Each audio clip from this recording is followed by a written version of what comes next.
नमस्कार, आप देख रहे हैं E24 और News24 का सोशल मीडिया प्लेटफॉर्म। मैं हूं नीतू कुमार। बात करेंगे आशा भोसले की। जी हां, आशा भोसले वो सिंगर जिन्होंने एक से बढ़कर एक बेहतरीन गाने जो हैं बॉलीवुड की फिल्मों के लिए गाना है। 12,000 गाने जो हैं वो गा चुकी हैं और तमाम भाषाओं में, सिर्फ हिंदी में ही नहीं बल्कि तमाम भाषाओं में, मलयालम, बांग्ला, पंजाबी, मराठी, भोजपुरी, यहाँ हर तरह की भाषाओं में उन्होंने गाना गाया। आशा भोसले और लता मंगेशकर, ये दोनों बहनें जो हैं पिछले कई सालों से जो है बॉलीवुड की फिल्मों पे कह सकते हैं अपनी गायकी के जरिए इन्होंने राज किया है। एक बात बताएं कि इन दोनों बहनों की कहानियां भी बहुत बार इनके बीच आई कि ऐसे तो इनके बीच बहुत प्यार दिखता है। आशा भोसले हमेशा अपनी बड़ी बहन की इज्जत करती हुई नजर आती, लेकिन एक वक्त था जब दोनों बहनों के बीच बहुत कंपटीशन की बातें आती थी सामने। दोनों एक दूसरे की राइवल थी। कई बार ऐसा भी हुआ कि दोनों ने एक गाने को साथ गाया, लेकिन आशा भोसले ने अलग रिकॉर्डिंग की और लता मंगेशकर ने अलग रिकॉर्डिंग की। हालांकि आशा भोसले का मानना है कि वो अपनी दीदी का बहुत आदर भी करती रही और आशा भोसले जो है जब भी कभी कुछ उनको लाइफ में प्रॉब्लम आई, उन्होंने अपनी बड़ी बहन से सलाह लिया। फिल्म उत्सव का गाना इन दोनों ने गाया था, मन क्यों बहका रे बहका। तो जब दोनों बहनें गा रही थी तो लता मंगेशकर ने पहली लाइन जब गाई तो उन्होंने बहुत बढ़िया राग में गाया। अब आशा को समझ नहीं आया कि मैं क्या करूं, तो फिर उन्होंने भी कुछ अपने राग में ऐसा ट्विस्ट किया कि बड़ी बहन ने उनको चश्मा यूं करके देखा कि तुमने तो बहुत अच्छा गाया। तो हमेशा से दोनों की राइवलरी की बातें सामने आती रही, लेकिन आशा ये खुलकर मानती है कि वो अपनी बहन को बहुत एडमायर करती थी, उनसे बहुत कुछ सीखती थी।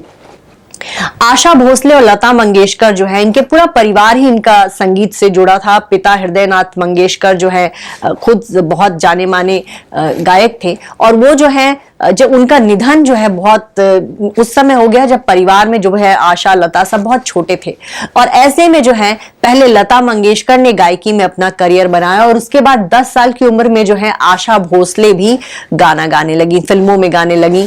और उस बताएं कि उसके बाद से जो उनका सफर शुरू हुआ वो आज तक जारी है। आज भी जो है आशा भोसले आपको कहीं ना कहीं स्टेज शोज में, फिल्मों में तो बहुत कम गाती है, लेकिन स्टेज शोज के दौरान या रियलिटी शोज वगैरह में आपको वो नजर आती हैं। एक तरह से कह सकते हैं कि आशा भोसले और लता मंगेशकर अपने आप में एक संगीत की इंस्टीट्यूट है जिनसे बहुत कुछ सीखा जा सकता है। आशा भोसले ने अपनी लाइफ में परेशानियां भी बहुत झेली। जब वो 16 साल की थी तो गायकी से तो जुड़ी थी ही, वहीं वो अपनी बहन के सेक्रेटरी के प्यार में पड़ गई जो कि उनसे उम्र में काफी बड़े थे। 30 साल की उम्र थी उनकी। गणपत राव नाम के शख्स से उन्होंने शादी की थी। आपको बताएं कि पहले तो इस शादी के लिए जो है उनके घर वाले नहीं तैयार थे और जब घर वाले तैयार नहीं हुए तो दोनों जो है घर से भाग गए। उन्होंने शादी तो कर ली लेकिन मैरिड लाइफ का सुख नहीं मिला। ससुराल में जो है कभी आशा भोसले को स्वीकार ही नहीं किया गया और उसके बाद आए दिन उनके साथ मारपीट होती थी, जैसा कि उन्होंने अपने इंटरव्यू में बताया था, और उनके साथ बहुत भेदभाव होता था, आए दिन उनके साथ मिसबिहेव होता था। ऐसे में और एक रात ऐसा हुआ कि प्रेग्नेंट 2 बच्चों समेत, और एक प्रेग्नेंट थी आशा भोसले, और उस दौरान उनके पति ने उनको घर से बाहर निकाल दिया। लेकिन फिर भी उन्होंने संघर्ष किया, गाने गाती रही और अपने जो है बच्चों को पालती रही। 80 के दशक में कह सकते हैं उन्होंने जो है आर.डी. बर्मन से शादी करी, लेकिन ये शादी भी जो है बहुत लंबी नहीं चल पाई। शादी के 14 साल बाद जो है आर.डी. बर्मन का निधन हो गया। लेकिन आशा और आर.डी. की जोड़ी जो है हिंदी फिल्मों के लिए बहुत बेमिसाल थी, कमाल की थी। तमाम तरह के जो अलग तरह के जो गाने आपने सुने वो उन्होंने आर.डी. बर्मन के निर्देशन में गाए। आशा भोसले ने फिल्म फेयर अवार्ड भी जीता।